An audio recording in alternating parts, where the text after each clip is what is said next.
So for the Nordic Pavilion in the Architecture Biennale, I'm bringing the Gumpi project, which is a Sami architectural library that I've been working with for 5 years.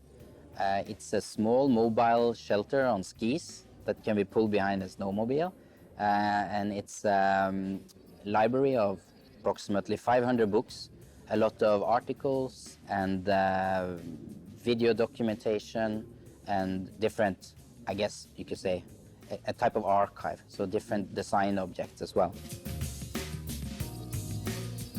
It's a very personal one. It contains very specific type of knowledge in Sami language, which is very sort of marginal about my culture and the context in the north.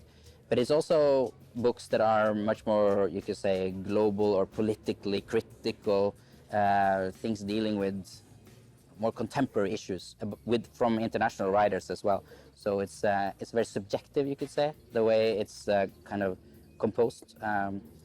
But for me, I guess it's my favorite books in so many ways also.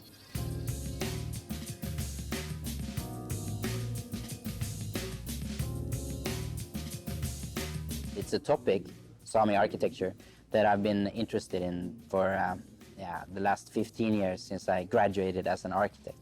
It's a topic that's not so much talked about in the Nordic countries or within Europe, and it deals with questions of colonization within Europe, and it deals with formats of decolonizing through architecture. It is an attempt to create an autonomous space for discussing the relationship between indigenous histories and identities in architecture. So for me, creating conversations around indigenous point of view is very, very important, that we can voice our own stories, that we can find a space basically to educate each other.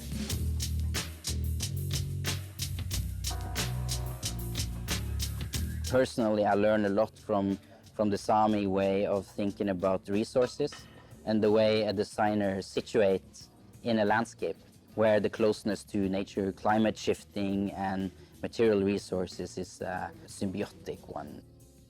So I very often use material that's locally sourced, that I find on place. It's a different way of planning, it's a different way of relating to the complexity of a place that I try to embed in the production.